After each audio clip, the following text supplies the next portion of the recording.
आप अपनी जिंदगी में बिना सोचे समझे कुछ भी निर्णय ले लेते हैं। आपके लिए क्या गलत है और आपके लिए क्या सही है, ये आप बिना सोचे समझे ले लेते हैं, जिसके कारण आगे चल के आपको उस गलत निर्णय की वजह से आपको कठिनाई आती है और आपने आपको बाद में कोसते हैं।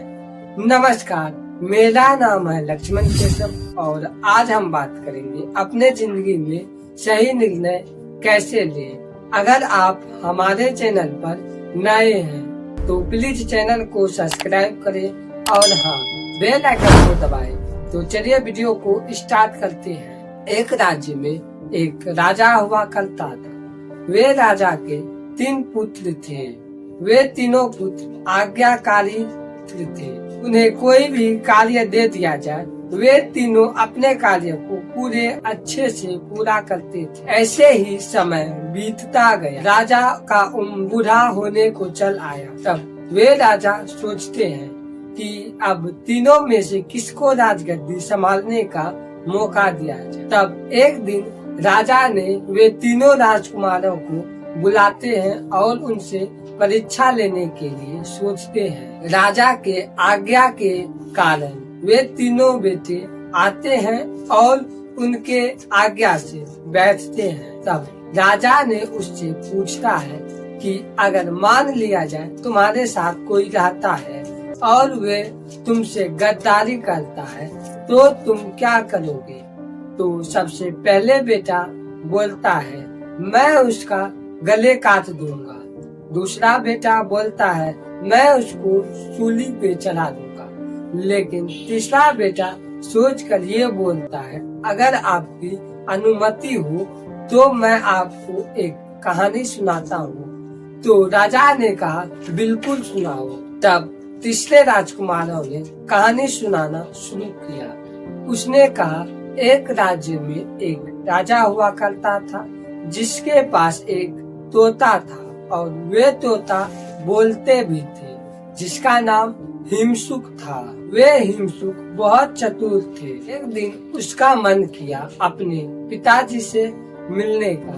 तो वे अपने राजा साहब से कहते हैं कि मैं कुछ दिनों के लिए अपने माँ पापा के पास जाना चाहता हूँ। राजा ने ये सुनकर कुछ देर सोच में पड़ गए, लेकिन वे हिमसुक से कहते हैं कि ठीक है, जल्दी आना। तब वे तोता एक उड़ान भरते हैं और अपने मम्मी पापा के पास पहुंचते हैं। उनके मम्मी पापा उनसे मिलकर बहुत खुश होते हैं। तब हिमसुक कहते हैं कि अब मैं यहाँ पर नहीं रह सकता हूँ, क्योंकि मुझे यहाँ आने में 2-4 दिन हो गए हैं। तब उनके पापा यह सुनकर बहुत दुखी होते हैं, लेकिन उनसे कहते हैं, ठीक, तुम कल सुबह चले जाना। मैं राजा के लिए एक अमृत फल लेकर आऊंगा। वे अमृत के फल में एक आम थे। तो हिमसुक के पिताजी वे आम को तोड़ कर लाए और हिमसुक को दे दिए। हिमसुक ने उसको लेकर एक उड़ान भरी। रास्ते बहुत लंबे थे, इसीलिए उसको जाते जाते रात हो गया और वे सोचा, आज रात भर क्यों ना मैं यहीं पर रहकर इस फल को नीचे रखकर मैं खुद डाल पर सो जाता हूँ और सुबह होते ही मैं इस फल को लेकर राजा के पास चले जाऊंगा।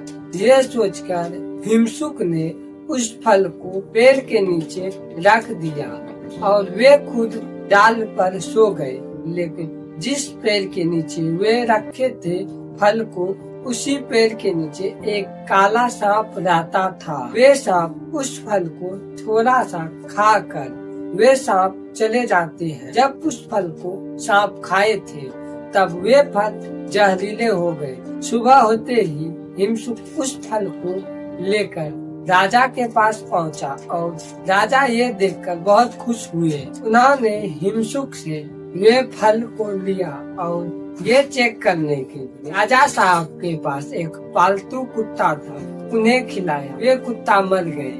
तब राजा को बहुत क्रोध आया। इतने में ही हिमसुक को लपक कर पकड़ा और हिमसुक का गला काट दिया और राजा साहब ने उस फल को कहीं दूर पर जाकर गथवा दिया। समय बीतता गया, वहाँ पर एक बड़ा सा फल का पेड़ आ गया। राजा ने ढिंढोरा पिटवा दिया था, कोई भी उस फल के पास ना जाए और उस फल को ना खाए, जिससे आपकी मौत हो सकती है।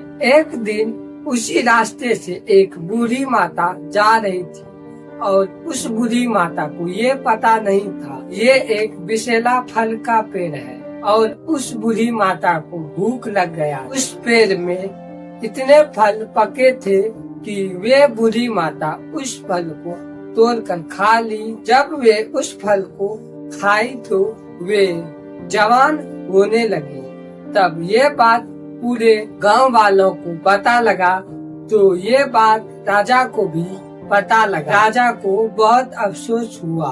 तब तीसरे राजकुमारों ने कहा कि आप ही बताइए, बिना पता किए उसे क्यों दंडित दे। इससे राजा को यह पता लग गया था राजगद्दी किसे दे। इसीलिए आप भी अपने जिंदगी में बिना सोचे समझे कुछ भी निर्णय मत लीजिए और बिना जाने कुछ भी नहीं कीजिए। तो मिलते हैं अगले वीडियो में। अगर आप हमारे चैनल पर नए हैं तो प्लीज चैनल को सब्सक्राइब करें, बेल आइकन को दबाएं। वीडियो अच्छा लगा तो लाइक करें। जय हिंद, जय भारत।